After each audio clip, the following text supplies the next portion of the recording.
बाल कल्याण समिति इन दिनों भोपाल के विभिन्न आश्रय गृहों में रह रहे बच्चों के दस्तावेज का सत्यापन और उनकी छानबीन कर रही है। इसी के दौरान एक शेल्टर होम में धर्मांतरण का मामला सामने आया। हालांकि यह वाकई में धर्मांतरण है या फिर दस्तावेजों में किसी तरीके की चूक हुई है, इसको लेकर समिति ने जांच के आदेश दिए हैं।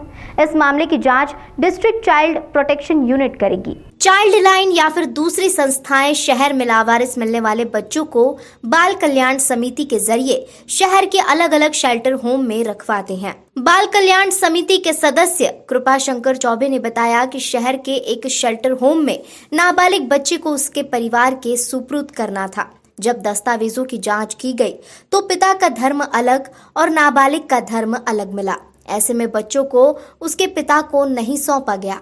अब दस्तावेजों की जांच की जा रही है। इसके लिए संबंधित विभाग और संबंधित संस्था को कार्रवाई के लिए कहा गया है।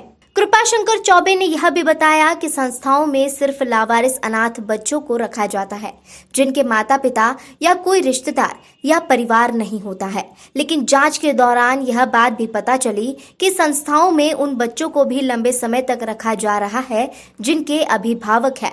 इस पर भी बाल कल्याण समिति जांच कर रही है क्योंकि यह एक बड़ा मामला है। इसके पीछे फंडिंग की बड़ी वजह सामने आ रही है।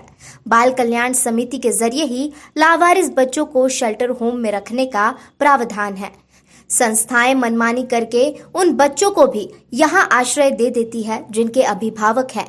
कुछ दिन तक उन बच्चों को रखने के बाद बच्चों को अभिभावकों को सौंप दिया जाता है। इसी जांच पड़ताल में धर्मांतर से जुड़ा यह मामला सामने आया। हालांकि उन्होंने कहा कि इस बात में कितनी सच्चाई है यह जांच के बाद ही पता चलेगा।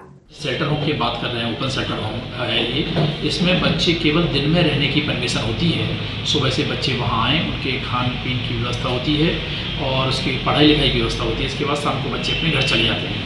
लेकिन अभी जो जानकारी में आ रहा है वो ये है कि इसमें बच्चा लंबे समय से रह रहा था। वास्तव में अगर बच्चे को देखकर शेल्टर होम को पूरे समय रखने की परमिशन नहीं होती है और अगर किसी को भी बच्चों को रखना है तो उसको बाल जो नियम है इसके अकॉर्डिंग द जे एक्ट उसके अनुसार उसको बाल गृह की अनुमति लेना पड़ती है और बाल